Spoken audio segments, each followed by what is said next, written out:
Hi everyone, welcome to the Hear Me Out podcast. I'm your host Kaya Mara, and I'm here with a very, very, very special guest, a returning guest, actually. I promised him a return episode, and then that didn't happen for some time. I was wondering what I did wrong. Oh yeah, no, we were just waiting for the right time and the right topic, which is very in season for today's topic. Okay. But to formally, to formally introduce him, Pastor Emmanuel Adewusi is among many things. He is a husband, a father, an author, a recording artist, and a child of God. Alongside his wife, Pastor Emmanuel Adewusi, he pastors Cornerstone Christian Church of God, an amazing church, by the way. He was called into ministry with a mandate to bring restoration and transformation to all by teaching, preaching, and demonstrating the gospel of Jesus Christ. He has a passion for the full counsel of the Word of God, fellowship with the Holy Spirit, and being under spiritual authority. So wherever you are, welcome, Pastor Emmanuel. Thank you very much for having me. It's a pleasure to be here again. I hope this won't be the last time. Wink, wink.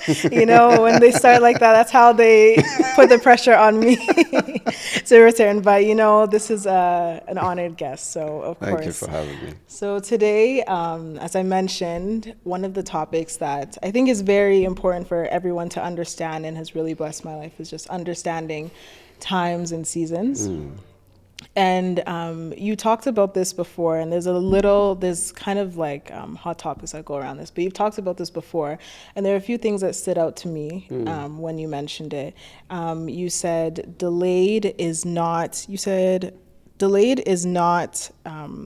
late doesn't mean delayed, and early is not on time. So those are two things that stood out to me, because often in society there are benchmarks or like time set for people to hit certain things, and it puts a lot of anxiety, and it sends people actually into existential crises a lot. You know, and like I hear a lot of my friends even saying, because I'm 25, and there's people saying like quarter life crisis, because you think that there are certain things you should have already achieved. And, you know, even if you try not to think that, when you see other people achieving those things, you're almost like, okay, what kind of happened? We used to be at the same level, you know, in high school, you're moving together, even in university, you're moving together. And then now when you graduate, people start to go down their different paths. So I feel like that can only come together once people understand times and seasons. So can you kind of break down what you meant through those phrases? So once again, thank you so much for having me. It's such a pleasure to be here. And I'm sure you're all going to have a wonderful, wonderful time. I've always been someone that likes to observe.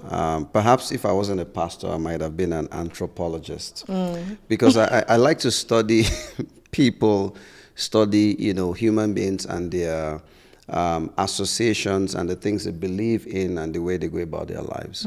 Now, one of the things that have always intrigued me was people's response to time, right? Like you alluded to, you know, late does not mean delayed, and on time does not mean early, or early does not mean on time. Now, it goes back to the question of who determines time.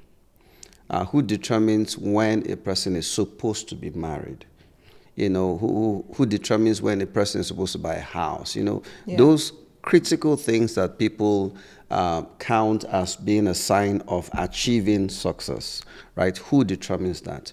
Now, when you begin to ask yourself those questions, you now realize that it's one of 3 or 4 different places. Number one, maybe from a faith perspective. So some might say God, you know, and they mean different things. You know, another group would say, you know, the society. You know, now when they say society and you try to press them further, they can't tell you who exactly in the society is putting pressure on them. But most likely they are talking about their culture.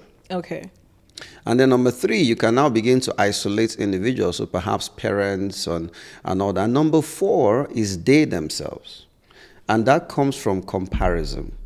Right now, they might put the blame on other people, but the question you'd ask yourself is, how did they determine? Because people will say things like, oh, all my friends are doing this, which obviously is an exaggeration. You know, all my friends are getting married. Did you count your friends? Did you poll all your friends? You know, so that's where for me it gets very intriguing. And my issue with that is it robs people of being present. It robs people of gratitude, and it robs people of so many things. So that's sort of, what I'll just say on that without going to Without too taking deep. over. It's actually interesting that you ended on 2 points that I touched on in 2 of the previous episodes. It's being present and gratitude. And for me, that's been a very big thing. I want to say in the past 2 years is when I've learned to do that more.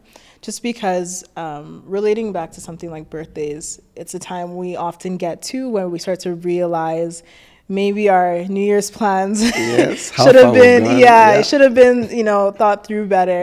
And I've learned that life and time can go by so fast. Yes. It can go by so fast when you're not taking things into, I guess, in a way, your control, or you're not honing in on that time. Yes, yes. And I've learned that every season you have to soak every season for what it's meant to be. Exactly. Otherwise, you get to a point and it's like, what should have been done over a span of 6 months, you're trying to force it into 1 month, or what should have been developed and learned over, a certain amount of time. And now you're seeing other people enjoy those fruits and enjoy those things. You're trying to, and it makes you so anxious, and it robs you of being present and enjoying and having gratitude. Yeah. And it introduces regret, and that's one thing I genuinely Yes. hate. I really That makes it two of us. Yes, I really hate regret in every sense. Like, I understand the idea of things not going well and learning from mistakes, but having like a regretful mindset and just living in the past pretty much. Absolutely. Living in the past pretty much. That's what I try my best to avoid. So, like, what I'm trying to understand for myself and for other people is kind of, how do you live presently and not jump into that destination mindset and that fallacy of arrival pretty much. Absolutely. That's a very, very good question, because it really goes back to something you had said earlier, maybe before we started recording or during. I don't remember now, but where you were speaking about the fact that we could either determine our time, or maybe these are just my thoughts about based on purpose, or based on other people's ideas, right? Because in some cases, people fall or they make a mistake, and instead of them learning from the mistake, they are just going over the mistake again and again. That's really living in the past. Yes. Right now, how can a person be present? I believe it's a combination of many factors, right? But one critical thing is to take ownership of your time. A person can take money from me and take different things, but my time is my life, right? And that's within my control. I determine the calls I'll take, the texts I'll respond to, where I'll be. Like, this is the best place to be right now, right? So this is my time. Yeah. And it's up to me to be fully present. Yeah. And to enjoy every moment of it. Not being here, but thinking, what could I have done, or what should I have been doing? But that starts with personal responsibility for time, right? Then it now takes us to milestones. Now, a milestone is really a snapshot of a journey, right? So when you look at it from the perspective of me having taken ownership of my time, then it means I'll then take ownership of my milestones as well.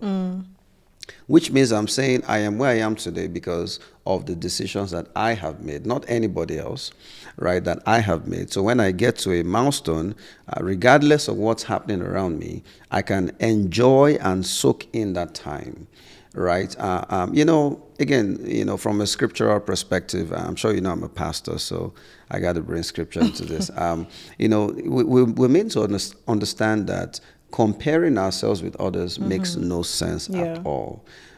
Because of so many reasons. Number one is you actually don't know what's happening to other people. Yeah. It's kind of like that grass is greener on the other side mindset. You're only seeing a snapshot of their life, their social media picture, but that's just a picture really of, that in many cases does not paint a full, does not show you their reality. Right, so it goes back to taking ownership for my time, and then it means I'll then take ownership for my milestones as well. So Like it sounds, I agree with you. And it sounds very good, but in theory.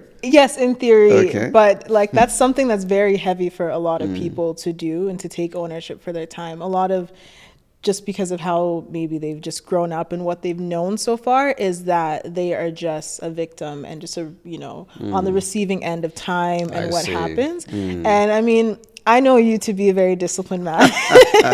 I'm still working on that, by Yes, the way. Yeah. but for people that like that's just something that's very heavy and daunting to accept, and to just, okay, where do I start with taking ownership? Because generally for me, even just reframing how I see time was very hard for me, right?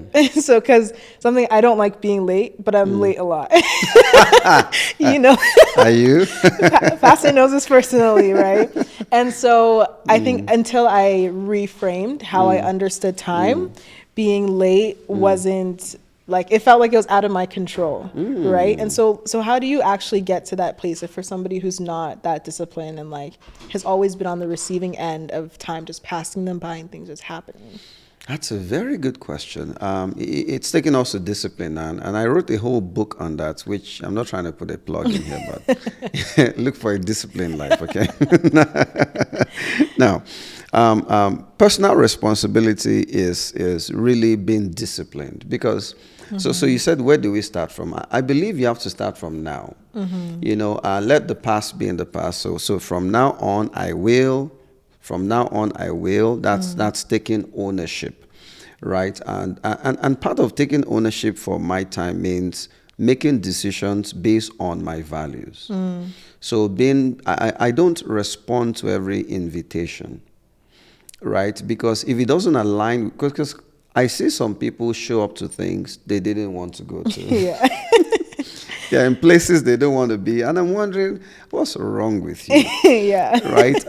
You know, you don't have to be at every birthday celebration. You don't. I mean, when you were a kid, maybe they dragged you along. Yeah. But now you're an adult, you can actually say no, and it's one of the shortest words in the English dictionary. You know.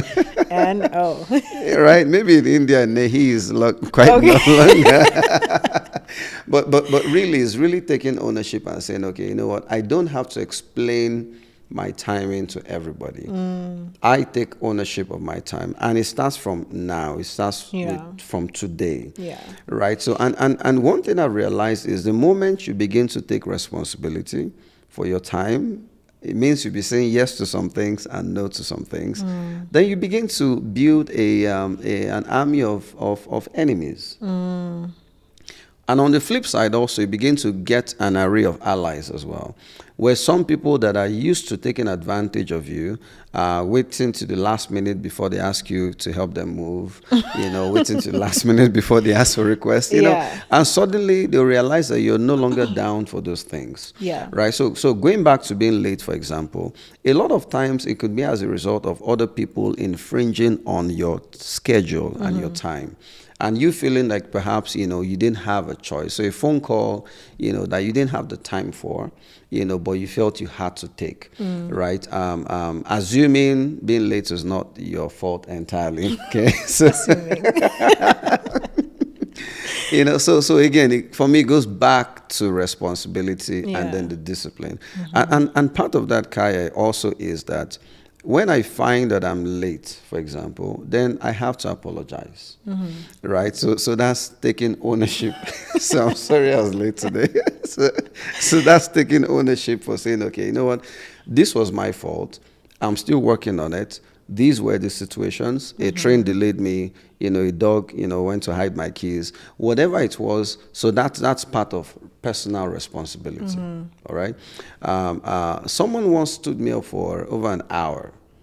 Usually after 10 minutes, if I don't hear from a person, I move on to other things, you know, but I was told to wait specifically by the Holy Spirit. And Talking about me. No, you can't do that. We'll have big issues, you know. I waited and waited, and the individual arrived. They arrived, the couple, and the excuse they gave was, oh, you know, they slept. They slept in. And for me, that was a very big, and these are leaders in their own right, not leaders within Cornerstone, right? In their own right. And I learned a lot from that, because I was thinking, okay, if these are the people the way they are leading others, I wonder how the people under them Yeah. are also treating time. All right, so That's interesting. And so to kind of get back into like the general times and seasons for benchmarks and for our life.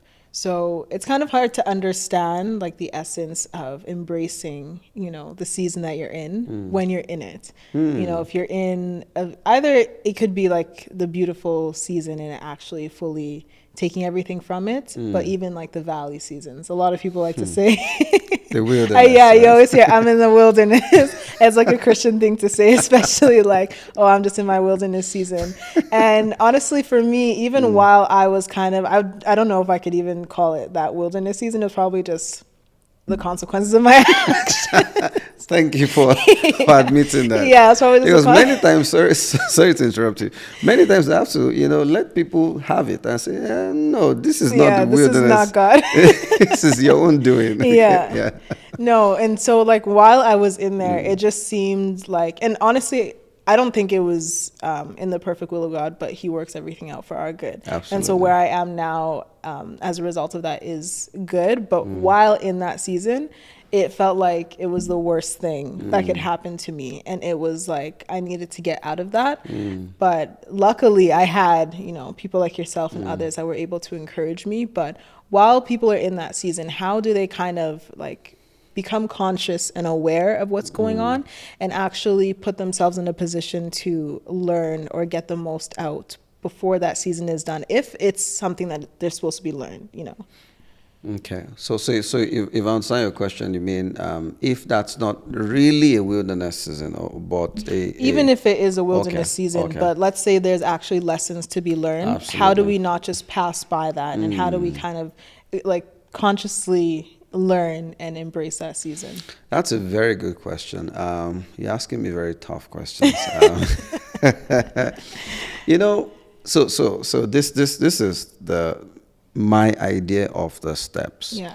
So I started by saying you have to take personal responsibility. Then part of that is now the only reason I know I have arrived when I got here was that I had the address and I knew where I was going. And I knew how long it was supposed to take to get here. Okay. All right. So I planned accordingly. So once you take responsibility for your journey, and which is your time, then it also means that within that is also knowing where you're going and how long it's supposed to take to get there. So for example, school, 2 years, diploma, 4 years, whatever it is, medical school, we know how many years. So if it begins to take longer, a person can easily do an assessment to know, okay, where am I in that journey?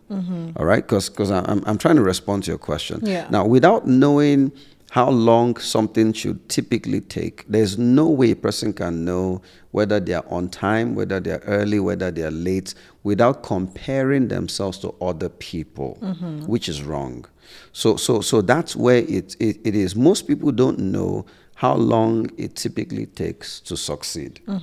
So people begin to say things like, oh, but we went to school together. How come you already bought a house? We did this together. But then I'm thinking, when did you start your own journey of saving money towards buying a house? Right? So somebody else has been saving for a long time. Somebody else has been wasting their resources. So now it's no longer wise to compare. So I know where I'm going. I know how long it's supposed to take to get there. And how do we know how long? Because it's not like we can put it on Google and say, okay, how long would it take for me to succeed in life? So this is where mentorship now comes in, right? So people who have traveled that space, that journey, and people who know you and the speed with which you move with things, then they can help you come to, and there's no calculator for this, it just comes with experience. Be able to say, hey, I think you should be moving faster than you're moving. Yeah. I think you should have gotten to where you're planning to get to by now. How come you're still at this level? So for me, that's then they, in conjunction with that individual, can now help them to do sort of like a gap analysis. So what would it take for me to get to where I need to get to? So then you now have to double your input, your investments, your actions, your sacrifice, and those other things. Then within that space also, you can then now begin to learn, so why has it taken me this long? All right. one issue I have, just to put this in there, with the age we're in now, is this social media age, and now the artificial intelligence age, is that people have a wrong understanding of times and seasons. I guess this is why they need to listen to this, right? Because people just look at others generically without an understanding of the sacrifices.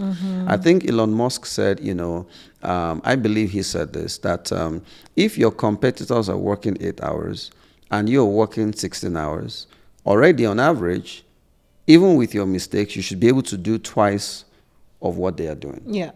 So without knowing that somebody else is working 16 hours, not going to work for 16, but actually working, you might not be able to understand why they are hitting their goals faster.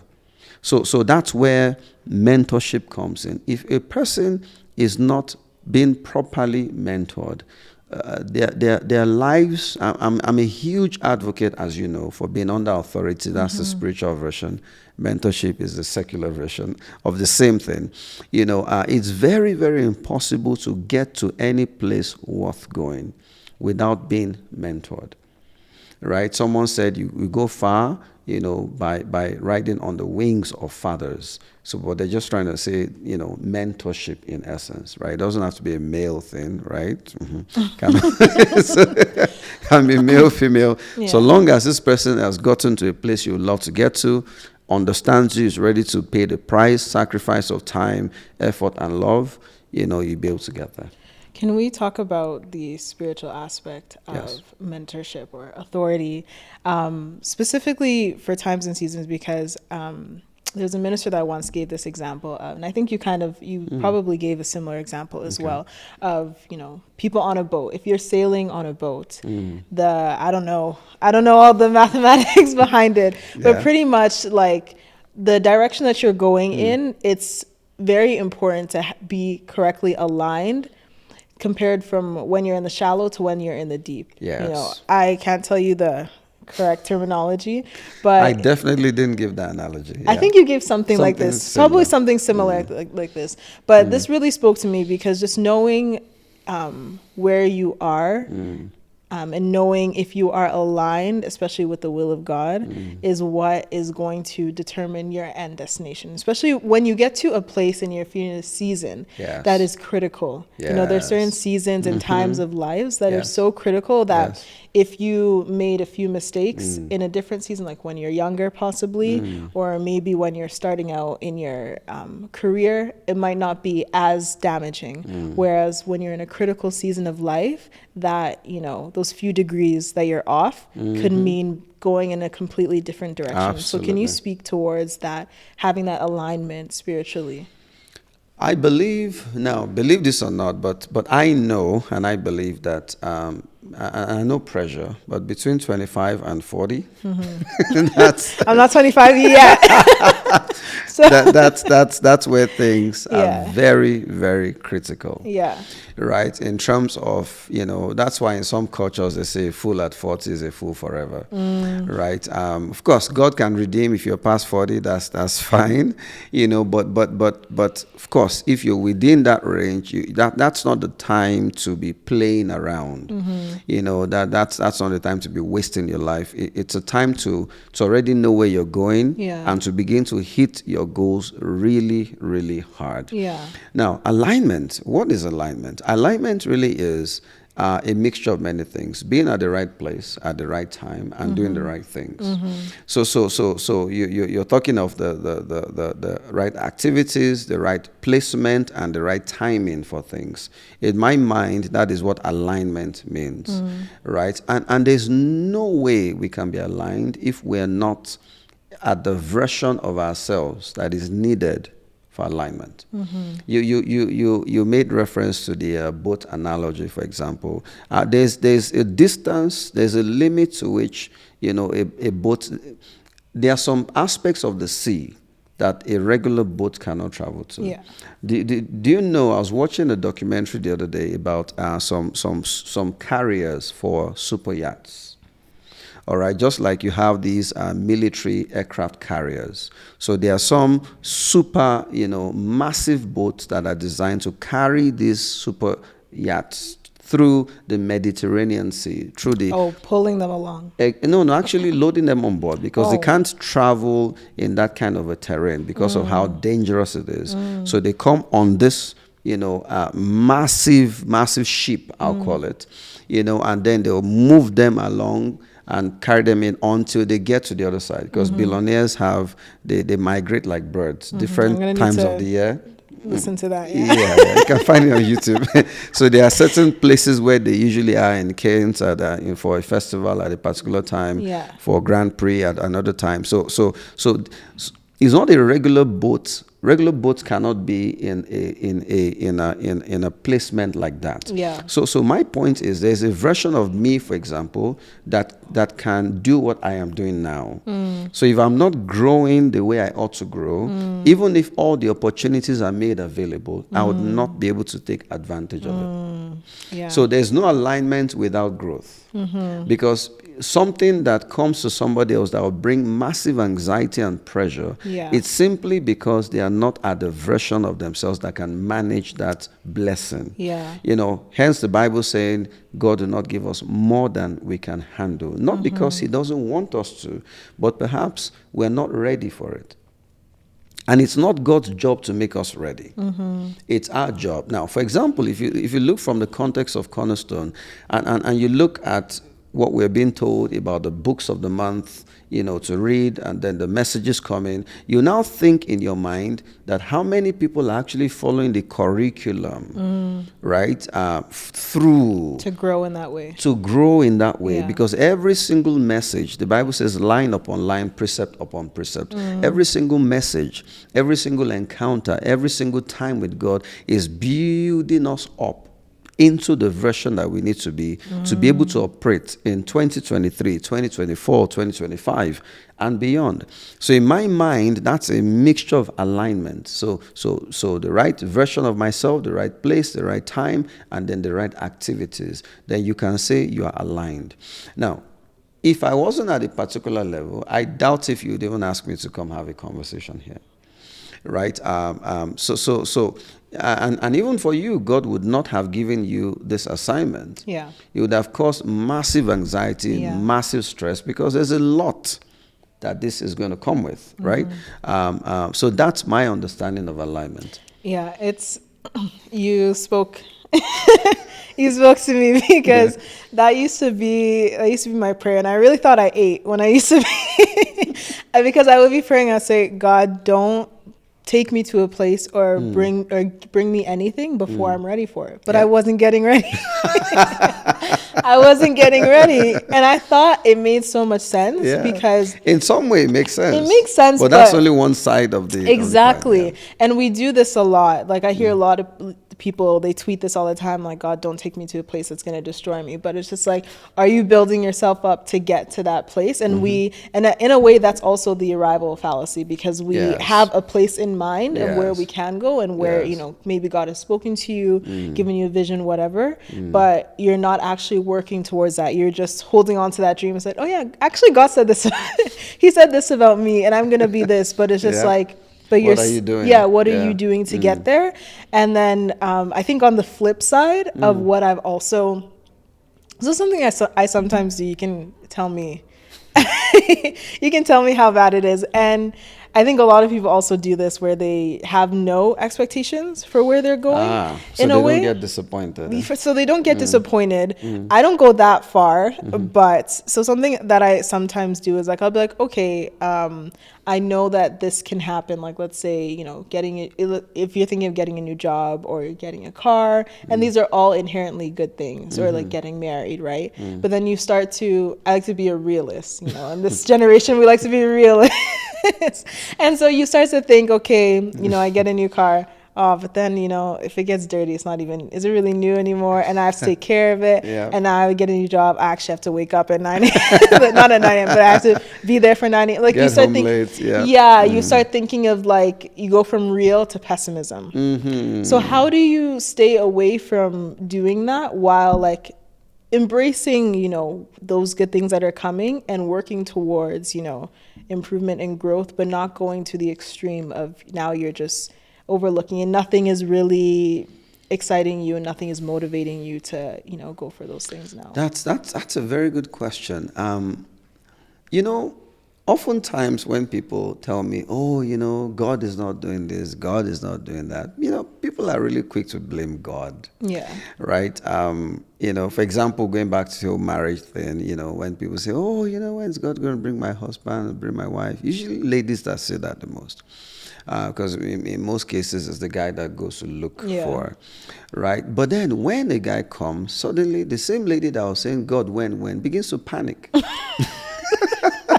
And then I'm wondering, so all these years you've been complaining, you don't even know what to do. So now the person has come, or people have come, and they're panicking. So, Pastor, what am I supposed to do now? And I'm saying, but I thought you were ready. No, because that's me sometimes. There's a song that talks about, while I'm waiting, I'm getting stronger. Yeah. It's a very good song, but is that what we do in practice? Mm-hmm. So going back to your question, and my understanding of it is I really want to know for many people, do they really know where they're going? And are they really, do they really want to go there? I would argue that many people don't want to succeed. Maybe it is laziness. Maybe it is discouragement. In many cases, I think it's low self-esteem. Yeah. Where many people, I'm a pastor, I get to have deep conversations with people. Many times people don't actually believe that they can function well. Is that imposter syndrome? They deep down don't believe they can do the things that they claim to want. Yeah. They don't think they can be a good wife. They don't think they can be a good mother, a good husband, a good father. They don't think they can actually run the podcast well. They don't think they can actually be a good CEO, whatever it is. But they just join the bandwagon of saying, I want this, I want this, I want that. But like you said earlier, when it is brought, then you now begin to see that pessimism now coming out. Yeah, to talk them out of it. Exactly. Yeah. So then when you peel the layers, you begin to find strange things like fear. Like, okay, can I? Okay, yeah. It's so funny. Yeah. Can I actually do this? And it begins to panic. And then you're wondering, okay, do you really want this? Yeah, I want it. But okay, so go do it now. And then they are shaking. Now, I'm not saying it's bad to be afraid, but I'm saying the crippling fear is bad. So now what people have to do is to be honest with themselves. Yeah. Because that honesty is what will help you and I to seek help when we actually need it. There was a man in the Bible in Mark chapter 9, that needed his son to be healed, and he came to Jesus. And he said something very profound. When Jesus said, you do believe I can do it? And the man said, I believe, but help my unbelief. Which means I want to believe, but I still believe there's still unbelief. So, so help me fill in the blank. So I really love for people to be able to be honest with themselves and say, you know what, I want to succeed, but God, I'm really afraid that I might not be able to sustain that success. Yes. And then I'll fail and people will laugh at me. So I need help. I still want to succeed, but I need help. Yeah. And again, it takes me back to mentorship because many people are not close to role models that are actually succeeding. They're only looking at people from afar off. And the danger with that is you know that there are many things you don't know. It makes a huge difference being in close proximity with someone succeeding. Now, if you look at Cornerstone, for example, maybe I can even break that here. Someone I know is writing a book and all that, which is fantastic, right? Whoever that person is, God help them. But if you look at Cornerstone now, the church that I'm privileged to pastor alongside my wife, many people are writing books. Many people are releasing albums. A lot of it, I can assure you, is because they're in close proximity with someone or people doing it, and they can see it for themselves. Right? And it helps to push them, and you find yourself easily replicating the grace that you follow very, very closely. Yes. Yeah, no, even for me, like being in this very moment was a lot of pushing and a lot of honestly saying exactly what you said, like telling God, like, I want to do this. I know what you've said, and I know what the end goal is, and I genuinely desire to do it, but there is something stopping me and something in me that also doesn't want to do it. Like, help me to fully, pretty much just surrender to just do it. And if I perish, I perish. That's me every day. like every single time I want to say, but God says, are you ready to die for what you're doing? And I'm just like, I die daily. I go again. I wake up and I go again, because it's not as easy as, like, we might make it seem, until you kind of get into, and being in proximity has helped me tremendously. Like, when every time I think of something being hard, it's like God brings to mind somebody that's already done it or is doing it. And you have that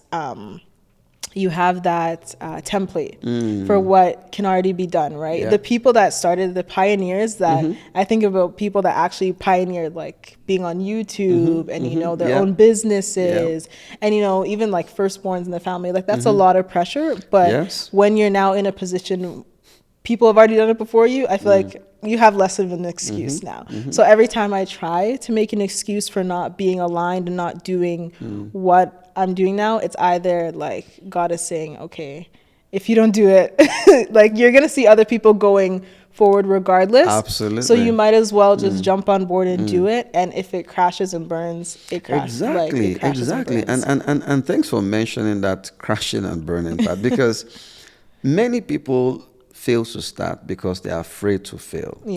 And by not starting, you've already failed. Right? By not writing an exam, you failed. So failure, as people say it, is part of success. Right? There are some episodes that will not just work.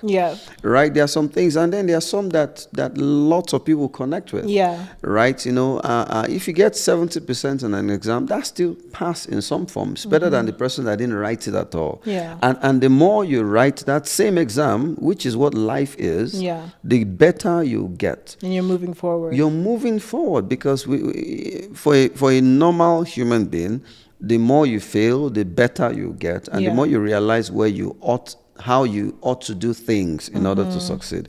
So that fear of failure is not rational. It actually makes sense that we should keep trying and trying. And this is what I say to people. I'm glad we're a ministry of relatively younger people, right? And even with the youth ministry and the children's church, as early as possible, you want to begin to try things as early as possible, and begin to fail. I'm saying it, yes. We don't fail as Christians, amen. Failure simply means the sum total of your life, did not work out. That can never be you and I.